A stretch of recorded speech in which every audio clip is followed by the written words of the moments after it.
ఈ వీడియోలో మనం కాంపిటేటివ్ ఎగ్జామ్‌లో సక్సెస్ అవ్వడం ఎలా?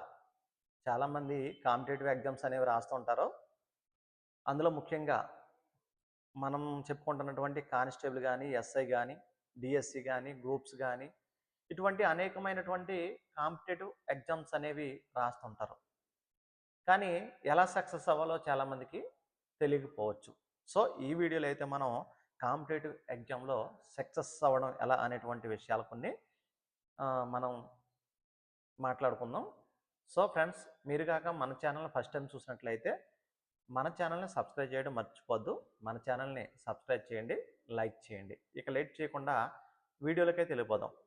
ఫస్ట్ కాంపిటేటివ్ ఎగ్జామ్‌లో సక్సెస్ అవ్వాలంటే స్పష్టమైనటువంటి లక్ష్యాన్ని పెట్టుకోవాలి. స్పష్టమైనటువంటి లక్ష్యం అంటే ఏ ఉద్యోగం కోసం సిద్ధం అవ్వాలో ముందుగానే డిసైడ్ అవ్వాలన్నమాట. ఏ ఉద్యోగం కోసం మీరు కానిస్టేబులా? ఎస్ఐ అవ్వాలా? లేకపోతే గ్రూప్స్‌కి ప్రిపేర్ అవ్వాలా? లేకపోతే డిఎస్సికి ప్రిపేర్ అవ్వాలా? ఎస్ఎస్సి, జీడీకా, రైల్వేకి సంబంధించా? బ్యాంక్సా? ఇలా రకరకాల ఉద్యోగాలు ఉంటాయి కాబట్టి ఫస్టే స్పష్టమైనటువంటి ఒక లక్ష్యాన్ని నిర్ధారణ చేసుకోవాలి. ఇక రెండోదొచ్చి సిలబస్ పూర్తిగా తెలుసుకోవాలి.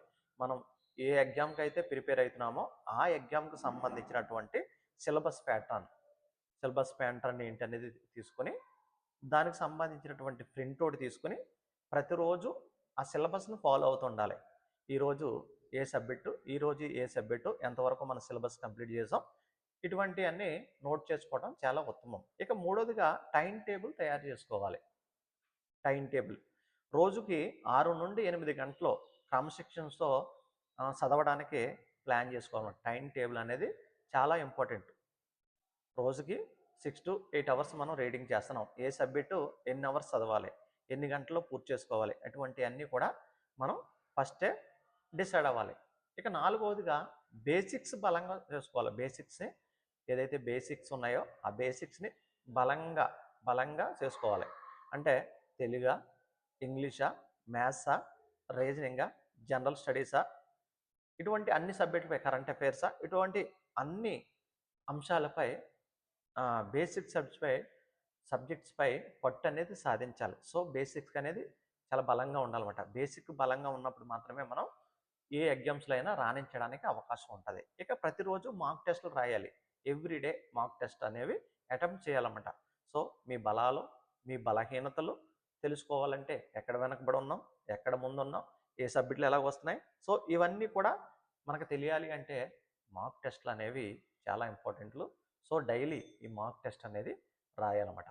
ఇక ఆరవదిగా previous year questions papers practice చేయాలి. ఏదైతే ఓల్డ్ పేపర్స్ అని చెప్పుకుంటాం మనం, ఆ ప్రీవియస్ ఇయర్ లేదా ప్రీవియస్ జరిగినటువంటి పోటీ పరీక్షలకు సంబంధించినటువంటి పేపర్స్ని మనం ప్రాక్టీస్ చేయాలి. సో అందులో అటువంటి ప్రశ్నలు ఏంటి, వాటి స్థాయి అంతా, ఎంత డెప్త్లో అడుగుతున్నారు, ఏ విధంగా అడుగుతున్నాడు, ఇవన్నీ కూడా తెలుసుకునేటువంటి ఒక అవకాశం ఉండేటువంటి ఏదైనా ఉంది అంటే అది ఓల్డ్ పేపర్స్ లేదా ప్రీవియస్ పేపర్స్ని స్టడీ చేయడం. సో కరెంట్ అఫైర్స్ మిస్ అవ్వద్దు. నెక్స్ట్ రోజు 30-60 నిమిషాల పాటు కరెంట్ అఫైర్స్ని చదవాలి. డైలీ న్యూస్ పేపర్ చదవడమా, వీక్లీ మ్యాగజైన్స్ చదవడమా, లేదా 15 డేస్ మ్యాగజైన్స్ చదవడమా, లేకపోతే 1 మంత్ మ్యాగజైన్స్ చదవడమా. సో కంపల్సరీగా మనం ఏ రోజుకి ఆ రోజు కరెంట్ అఫైర్స్ చదువుకుంటూ ఒక నోట్బుక్ రాసుకుంటూ ఉండాలి. కరెంట్ అఫైర్స్ నోవే డేస్ చాలా ఇంపార్టెంట్ అనమాట. సో కరెంట్ అఫైర్స్ని ఎవరో కూడా నిర్లక్ష్యం చేయొద్దు. ఇక షార్ట్ నోట్స్ తయారు చేసుకోవాలి. చివరి రోజుల్లో రివిజన్ చేసుకోవడానికి మళ్ళీ ఫస్ట్ నుంచి అన్ని బుక్స్ చదువుకోకుండా ఫస్ట్ నుంచే మనం ప్రిపరేషన్ చేస్తున్నప్పుడే సబ్జెక్ట్ వైజ్గా షార్ట్ నోట్స్ అనేది రెడీ చేసుకుంటే ఇక ఎండింగ్ 1 మంత్ కూడా ఈ షార్ట్స్ నోట్స్ ప్రిపరేషన్ చేసుకోవడానికి చాలా బాగా అంటే చాలా బాగా యూజ్ అవుతుంది అనమాట, షార్ట్ నోట్స్ తయారు చేసుకోవడం. సో ఇంకోటి ఏంటంటే ఆరోగ్యాన్ని జాగ్రత్తగా చూసుకోవాలి. Health is important first. మనం ఎంత ప్రిపరేషన్ చేసినా ఏం చేసినా ఆరోగ్యం బాగుంటేనే అటెంప్టేషన్ అనేది సరిగా చేయగలుగుతాం. కాబట్టి ఈ చదివే క్రమంలో చాలామంది ఆరోగ్యాన్ని నిర్లక్ష్యం చేస్తూ ఉంటారు. సో మనమైతే ఆరోగ్యాన్ని నిర్లక్ష్యం చేయకుండా ఆరోగ్యానికి సరిపడే నిద్ర ఉండాలి, సరిపడే ఆహారం తీసుకోవాలి, రోజు కొంత వ్యాయామం తప్పనిసరిగా చేయాలి, మంచినీళ్ళు ఒక 5 లీటర్స్ వరకు వాటర్స్ అనేవి తీసుకోవడం మంచిది. సో కన్సిస్టెన్సీ లేదా పేషెన్సీ అనేది చాలా అవసరం. ఇది నాలో ఎక్కువగా కనబడుతుంటుంది మీకు. సో ఇది ఉండాలన్నమాట. ఒకరోజు ఎక్కువగా చదవడం కంటే ప్రతిరోజు క్రమం తప్పకుండా ప్లాన్ చేసుకుని చదవాలన్నమాట. క్రమం తప్పకుండా చదవాలి. సో, ఈ విధంగా ప్లాన్ చేసుకునేటప్పుడు ఖచ్చితంగా ఈ పాయింట్స్ మీరు గుర్తుపెట్టుకోండి. మీరు కాంపిటేటివ్ ఎగ్జామ్‌లో సక్సెస్ అవ్వాలంటే ఎవరో ఒక మాట వినాలి. ఏదో ఒక విషయంలో మోటివేట్ అవ్వాలి. సో, నేనైతే మీ క్షేమాన్ని కోరి చెప్తున్నాను. మీకు చాలా ఉపయోగపడుతుందని చెప్పి చెప్తున్నాను. ఇవన్నీ పాయింట్లు ఒకటికి 2 సార్లేనండి. వీటన్నింటిని అలవాటు చేసుకోవాలి. బాడీకి అలవాటు చేసుకోవాలి. మైండ్ సెట్‌ని అలా మార్చుకోవాలి పాజిటివ్ మైండ్‌గా. అప్పుడు మాత్రమే మనకి సక్సెస్ అనేది రావడం జరుగుతది. కాంపిటేటివ్ ఎగ్జామ్‌లో విజయం సాధించేది తెలివైన వ్యక్తి మాత్రమే కాదు. ప్రతిరోజు ఎవరైతే క్రమశిక్షణతో కష్టపడి చదువుతారో, ఒక నిర్దిష్టమైనటువంటి గోల్ పెట్టుకుంటారో, హార్డ్ వర్క్ చేస్తారో, వాళ్ళు మాత్రం కన్ఫర్మ్‌గా సక్సెస్ అనేది అవుతారండి. అందులో ఎటువంటి డౌట్ అనేది లేదు. సో, ప్రాక్టీస్, ప్రాక్టీస్‌కి మించింది ఏదీ లేదు.